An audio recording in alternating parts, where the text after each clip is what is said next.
Hey everybody, welcome to Trading Capital's Daily Analysis video. I'm your head market analyst here, Curtis Skelton. Jumping into the charts on this new quarter. Quarter 4 has begun. This is the first day of Q4, despite we're 3 days into October. So it is currently October 3rd, and the S&P 500 markets have staged a broad rally, a truly remarkable technical bounce, and this is exactly what we were positioned for. There hasn't been a point in 2022 where I have been more long than this period in time.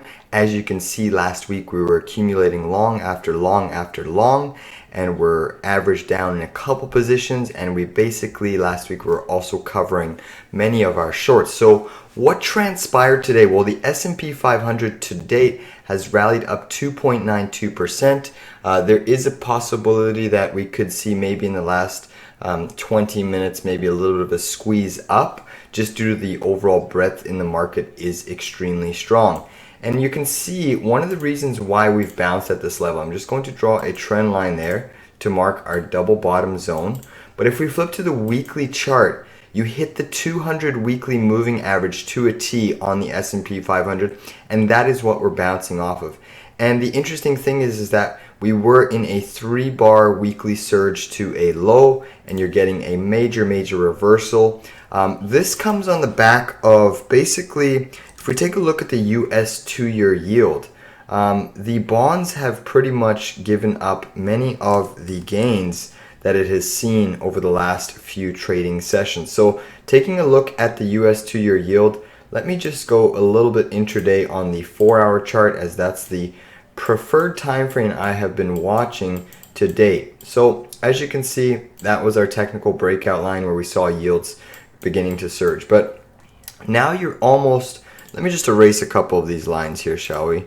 So the importance of this 4-hour chart is that you did confirm below and you made a new closing low on the 4-hour chart. Now it's going to be interesting to see where this closes. Are we going to close back inside of this range above this key trend line here? But overall, to me, the technical damage for yields is done. The bond market in the short term is kind of sensing a Fed pivot. So there is a chance that we get a retrace back to this yellow trend line at around 4.15. But I do think we start making that next move lower in yields. So truly a tremendous day down for the yields, down 3.7. You can also look at the 10-year yield, which is also very intriguing to me. The 10-year yield is interesting because you have this little bit of a topping formation, in my opinion, where you can say this is a head and shoulders on the 4-hour chart, which on a technical basis, you got your breakdown and you got your confirmation. Generally what happens is you get a retrace back to the neckline, which would be this orange line, before breaking lower. Now the downside move calculation on this potential head and shoulders, if it continues to fall, is right down to this 3.31%. Now you're not going to have a straight shot down on the yields into that level, but there will be a little bit of support here at 3.47, 3.4, but ultimately if this head and shoulders plays out and it doesn't recapture the neckline on a closing basis, then it does point to the probabilities that you head to the 3.3, which in the short term would be extremely bullish for the markets. That would put a tremendous amount of pressure on the DXY. You can see the DXY is testing a little bit of this weak breakdown line over here. You broke it on the 4-hour chart, and now you're looking to potentially confirm below this level. So that is key for the markets as to why they're rallying. You are getting a little bit of basically an inside bar bearish flag forming on the daily, which does point to a move lower. Now, where I think we stop on the DSY at major support, again, you have some support at 110.60, 110.40 level, but if you crack through that support level, which it's possible, then you're likely heading to this 108.60. Now, that still means the dollar is still in a technical uptrend, and the 104 level is the critical tightening range.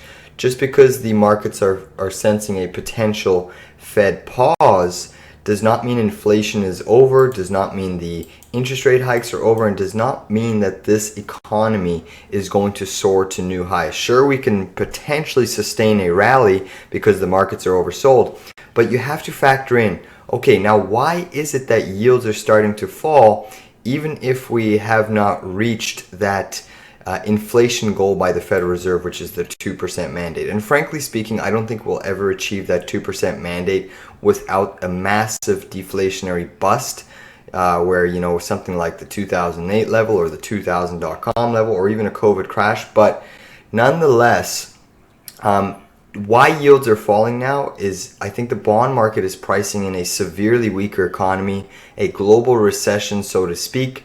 And the one thing I know about global recessions is that when global recessions take hold of the economy, it really starts to put pressure on companies' earnings. And that's the next leg in the down market that should take companies' prices much lower. We've seen kind of the margin compression, we've seen the inflation compression, and we need to see the earnings compression happen.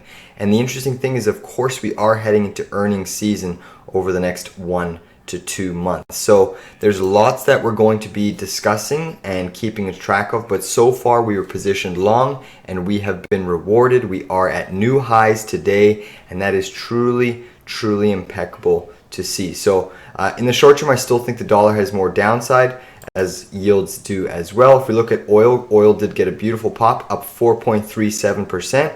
We are along the UCO, so that is extremely healthy to see. Nothing really to report on oil. I do think after a little bit of backing and filling consolidation here at this 82.70 level, you'll eventually get through this wide range red bar and push to this upper trend line around $87. Taking a look at natural gas, I kind of have two charts up here. I was thinking of doing a day trade, but if we just take a look at the natural gas chart here on the right, you can see that we triggered that, basically that head and shoulders. For my technical analysis, we did negate that level, but nonetheless, there is a possibility that it's still triggering and going to meet its downside target. The downside target I have on this pattern is around 623 or 620, give or take. But you can see that you are at support. Major pivot, major pivot, major pivot, and look what you just tagged today. Let me erase that trend line. You just tagged that level, pierced it, and have rallied back above that. So now the interesting thing to note is, do we get a potential retrace to this neckline? If we do, I may look to accumulate a little bit of a short position via the KOLD, which has paid us handsomely. Let's discuss the big winner of the day. One of the things we've been prepping you for is this beautiful, let me just go back to the silver chart. So if we take a look at silver, silver has been nothing but tremendous. We have prepped our members here for this beautiful silver trade. You can see this inverse head and shoulders pattern that we've been watching, accumulating, and look at the power move in silver. Boom, yields faltered, the dollar faltered, and look what silver is doing. Now breaking above this key trend line, triggering this bottoming formation, and just an impeccable move, up 8.85%. You know, when silver really starts to move, it starts to move. So the upside target I've calculated is around the $23 level to complete this pattern. Can it overshoot? Can it undershoot? Anything is possible in this wild market dynamic, but it's certainly healthy to see silver playing out to the upside as long as we are in that position. Gold is having a tremendous move as well, up 2.3%. That's why we have been accumulating gold. Miners, Newmont, Pan American Silver, GDX. GDX is so intriguing because if we look at GDX, we are in the money now. And what is transpiring with GDX? Let me just erase this here. GDX, if you take the high it made in that in the Ukraine war, the scare war, you've basically been trading in a downtrend. You came up here, tagged resistance, fell lower, and now you've actually confirmed on a daily close above this trend line. So that implies there's a lot of upside. Now, just because you have had a sharp move from 21 to 24, one would naturally expect some healthy, maybe a week or two of consolidation. But overall, I do think there is upside. Your first big level of resistance is going to be this $27. You have a key technical gap fill at 28. But overall, I think we're going to go test that 200 daily moving average at the minimum. So that is kind of what my expectations are for the overall precious metals market, but we could be starting the second leg in the precious metals bull market. So that is very, very intriguing. Let's take a look at the IWM. IWM has had a strong day as well. The IWM is up 2.83%. Closing up at this, you did fill a key technical gap over there. Let's take a look at the QQQ. So the QQQ has had an interesting move, so to speak, as well.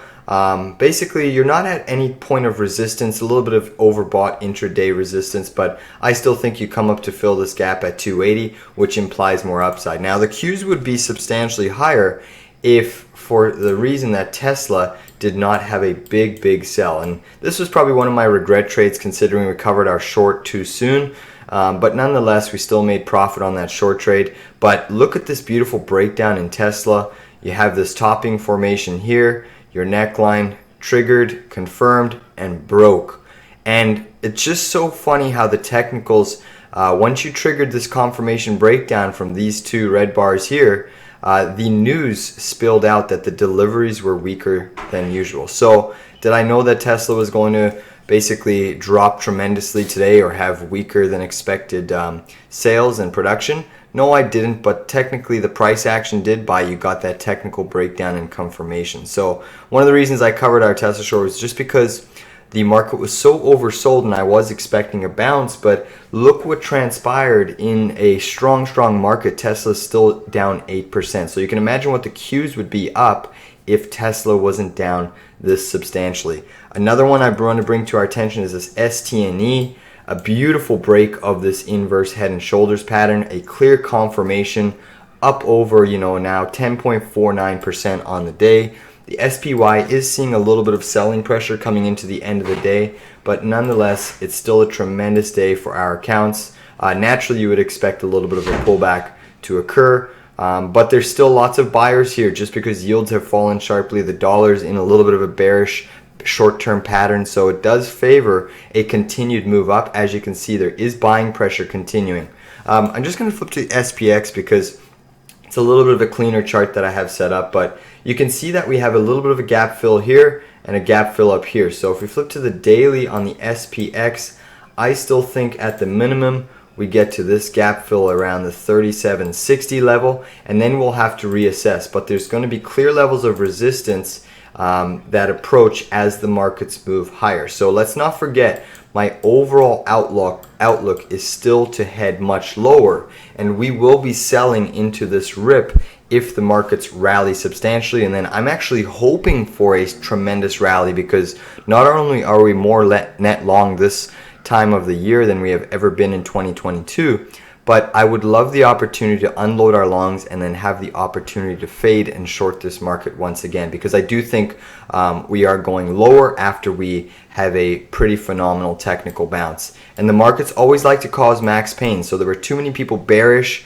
You hit key support levels on the indices like this weekly 200 moving averages. I mean, if you simply look the last times that we hit this was your COVID crash.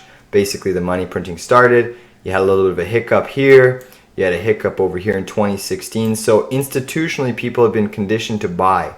I mean, the only real times you pierced it was basically here in your 2007 GFC crash.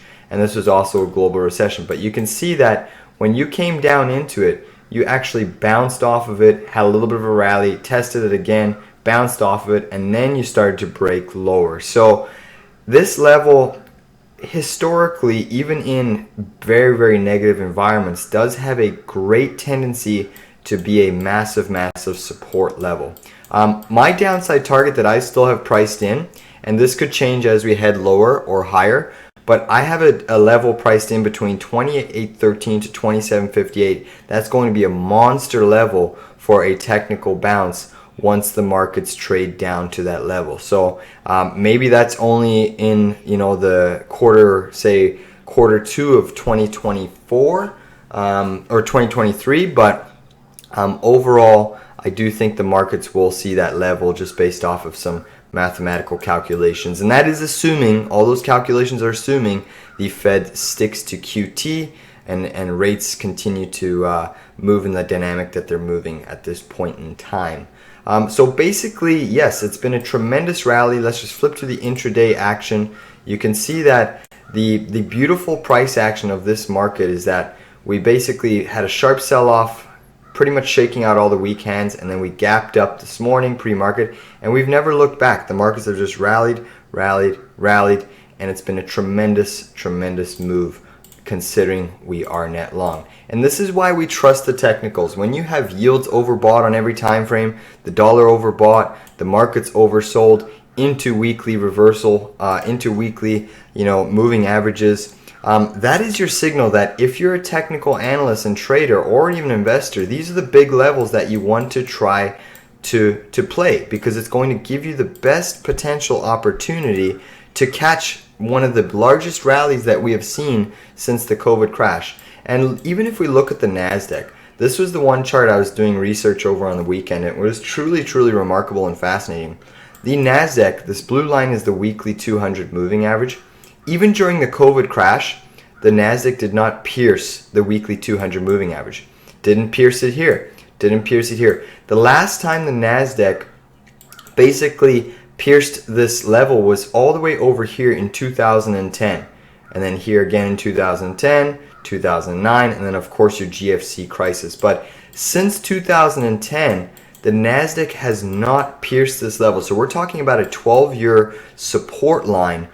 Typically, anything over a decade long should give you at least, a multi-day bounce, and a pretty tremendous bounce that it should be. So let's continue to see how the NASDAQ performs. Obviously with Tesla under pressure, that could weigh in on the QQQ, but the likes of Apple and Microsoft are still oversold in quality companies that people like to accumulate. So we'll just continue to see if that chart plays out. Let's take a look at Alcoa. Alcoa has been a big mover for us. Basically, if I remove these, we can see that Alcoa had a monster move up over 11% on the day, slightly pulling back from the high. And the interesting thing about Alcoa is that you had this big, massive initial move which filled your gap, and then you had sharp sell-off on Alcoa, but those same buyers have come back in and pushed the price. Now, the difference between this large up move and reversal and this one is that we've actually held the gains today, which means that big accumulation was occurring over the last 1, 2, 3, 4, 5, 6 trading sessions in Alcoa. And considering you have broken out of this down-sloping trend line, tomorrow if we get a positive day on Alcoa, this thing could be off to the races, and we could see a potential gap fill all the way up to 44.65 over the next, say, 1 to 2 weeks. So that's kind of my expectations for Alcoa. Obviously, if aluminum continues to surge, we should continue to see upside in Alcoa, which we're positioned for. So tremendous job. Let's continue to see how these markets play out. The markets are catching a little bit of a sell side action as we head into the final 10 minutes. But overall, this is still a pretty tremendous positive day. The DXY is still also fading late in the day, which does point to potentially a positive move tomorrow.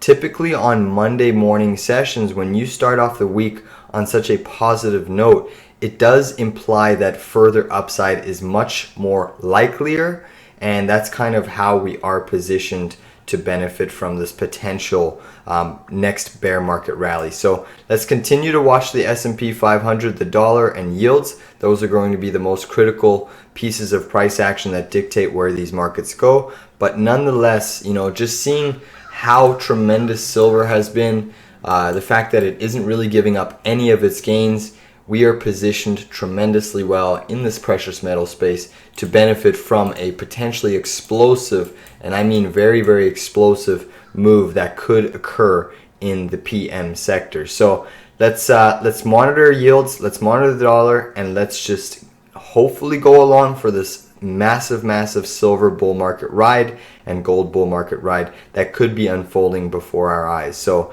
let's continue to monitor things, and we'll keep you updated as things progress. But once again, congratulations for blocking out the noise. The sentiment was extremely bearish. The technicals were extremely oversold, and this is why we as technicians read the charts, execute our trades, and check the emotion at the door, because investors get emotional. Sure, traders can too, but we read charts which give us the best probable outcome at the most and the largest support levels for those technical bounces. So Jeff, definitely be proud of how the trades have unfolded so far.